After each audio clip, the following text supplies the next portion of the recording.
मेवात की पावन धरती पर इमरान प्रतापगढ़ी पहले भी कई बार आ चुके हैं। उन्होंने हमेशा दुख दर्द में जब जब कोई परेशानी जुल्म ज्यादती हुई है तब तब उन्होंने मेवात की धरती पर कदम रखा है और उस मसले को सुलझाने के लिए अपने बात रखी है, मजबूती से हौसला अफजाई की है। आज उनका मेवात की धरती पर, शहीदों की, वीरों की धरती पर उनका जबरदस्त तरीके से स्वागत किया जा रहा है। बड़ी माला से जोरदार तालियां उनके लिए, जोरदार तालियां। आप मेहमानों का स्वागत करें, इस्तकबाल करें। ये हमारी परंपरा है मेवात की। मेहमानों को सर पलकों पर बिठाना, आंखों पर बिठाना, ये हमारी परंपरा है।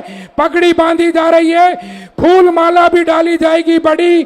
तो इसलिए जिन जिन साथियों की ड्यूटी लगी है, जिन जिन साथियों की ड्यूटी लगी है प्रोग्राम में, वो बड़ी फूल माला पहनाकर उनका स्वागत करें, इस्तकबाल करें।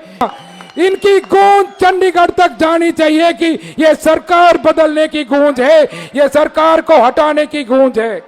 बहुत बहुत शुक्रिया।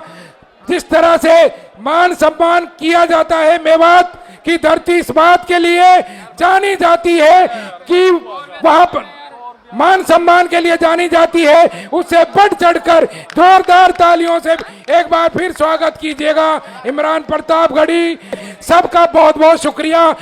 इमरान प्रतापगढ़ी जी, मैं बताना चाहता हूं, ये मेवात की धरती साझा संस्कृति की और भाईचारे की धरती है। यहाँ पर वीर बहादुरों ने जन्म लिया है और जब अंग्रेजों से बारी आई तो अंग्रेजों से लड़े, मुगलों से लड़े, लेकिन कभी पीठ नहीं दिखाई। ये बहुत बहादुर धरती है मेवात की धरती।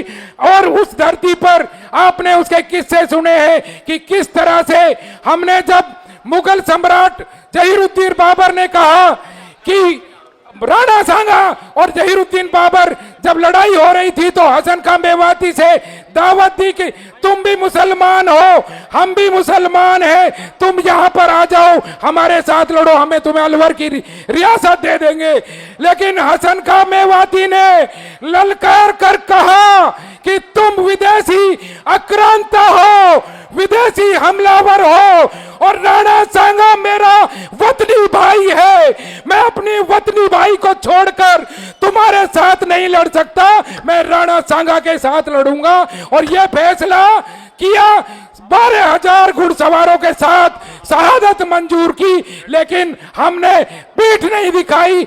और वो भाईचारे की जमीन है मेवात। आज जो लोग, जो सत्ता हमको बंटवारा करना चाहती है, नफरत फैलाना चाहती है, आरएसएस के लोग और कुछ एमआरएसएस के लोग जो हमको फाड़ कर देखना चाहते हैं, बांट कर देखना चाहते हैं, वो लोग आज उनकी सत्ता है, लेकिन चंद दिनों में हरियाणा से उनकी सत्ता चली जाएगी। ये मैं पुरजोर यकीन के साथ कहता हूं। और आपके ये कदम, जो ये कदम यहाँ मुबारक पड़े हैं इस मुबारक धरती पर, उन कदमों से ये तय हो गया है कि बीजेपी की सरकार अब हरियाणा में नहीं रहेगी। ये मैं यकीन के साथ कह सकता हूं। एक तो मैं स्वागत करता हूं आपका, सबका, जो सामने बैठी है जनता जनार्दन का, जिन्होंने भाई रोहतास जी को यहाँ सुनने के लिए और भाई इमरान प्रतापगढ़ी जी को सुनने के लिए आप लोगों ने समय दिया। इमरान प्रतापगढ़ी